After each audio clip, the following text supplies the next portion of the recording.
মহারাষ্ট্রের সহ্যাদ্রি পর্বতমালার গভীরে সমুদ্রপৃষ্ঠ থেকে প্রায় 2700 ফুট উঁচুতে দাঁড়িয়ে আছে এক প্রাচীন দুর্গ।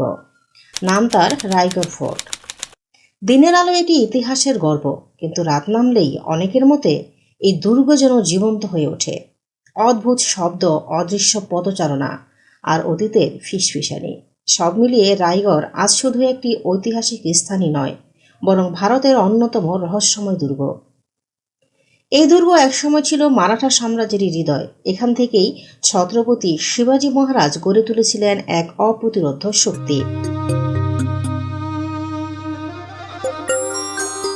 রায়গড় দুর্গের পুরনো নাম ছিল রায়রি।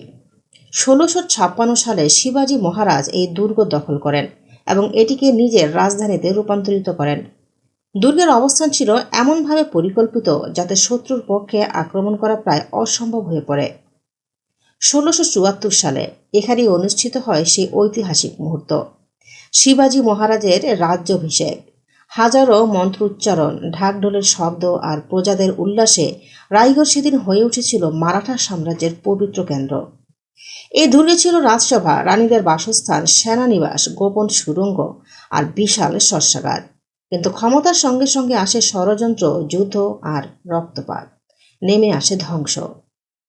শিবাজী মহারাজের মৃত্যুর পর রায়গড়ের ভাগ্য বদলে যেতে শুরু করে। মুঘল সম্রাট আওরঙ্গজেবের বাহিনী দুর্গ আক্রমণ করে। দীর্ঘ যুদ্ধ, ক্ষুধা আর বিশ্বাসঘাতকতার পর রায়গড়ের পতন হয়। এই দুর্গের প্রাচীরের ভেতর বহু সৈন্য প্রাণ হারিয়েছে। বলা হয় সেই সব অসমাপ্ত আত্মারা আজও এখানেই ঘুরে বেড়ায়।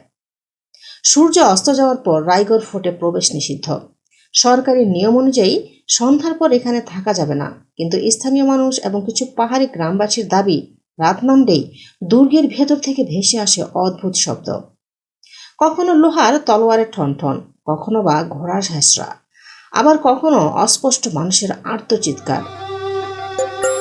কিছু পর্যটক জানিয়েছেন রাতের বেলা দুর্গের ধ্বংস অবশেষে দাঁড়িয়ে তারা স্পষ্টভাবে পায়ের শব্দ শুনেছেন, কিন্তু চারপাশে কাউকে দেখতে পাননি। সবচেয়ে প্রচলিত কিংবদন্তি হল শিবাজী মহারাজের আত্মা আজও নাকি রায়গড় পাহারা দিয়ে যাচ্ছেন। বিশ্বাস করা হয় তিনি নিজের রাজধানী ছেড়ে যেতে পারেননি।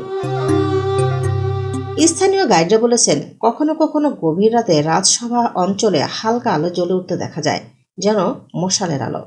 আবার কিছুজন দাবিও করেছেন তারা রাজকীয় পোশাকে এক ছায়ামূর্তি দেখেছেন, যিনি নীরবে প্রাচীরের দিকে তাকিয়েছিলেন।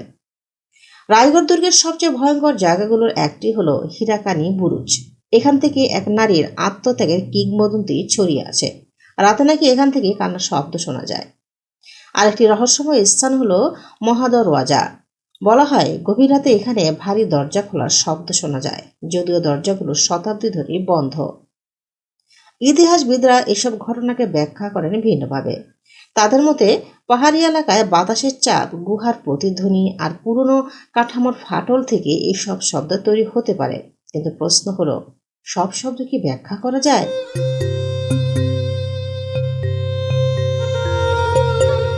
কেন বহু মানুষ একই ধরনের অভিজ্ঞতার কথা বলে যাচ্ছেন? বর্তমানে রায়গড় ফোর্ট একটি সংরক্ষিত ঐতিহাসিক স্থান। হাজারো পর্যটক প্রতিদিন এখানে আসেন ইতিহাস দেখতে। কিন্তু সন্ধ্যার পর যখন দুর্গ খালি হয়ে যায়, তখন রায়গড় আবার ফিরে যায় তার নিজের ঠিকানায়, নিজের জগতে। একটি জগৎ যেখানে ইতিহাস আর রহস্য একসাথে নিঃশ্বাস নেয়। রায়গড় ফোর্ট শুধু পাথরের দুর্গ নয়, এটি সাহস, আত্মত্যাগ আর অমর স্মৃতির প্রতীক। কিন্তু সবশেষে আরও প্রশ্ন থেকে যায়, রাতে রায়গড় ফোর্টে সত্যিই কি কেউ হাঁটে? কিংবা অদ্ভুত শব্দগুলি কি নিছকই কল্পনা, নাকি ইতিহাসের ফেলে যাওয়া কোনো ছায়া? রহস্যের উত্তর হয়তো কখনই জানা যাবে না। তবে আপনি চাইলে কিংবা আপনি ইচ্ছা করলে এই রহস্য উন্মোচন করতে পারেন।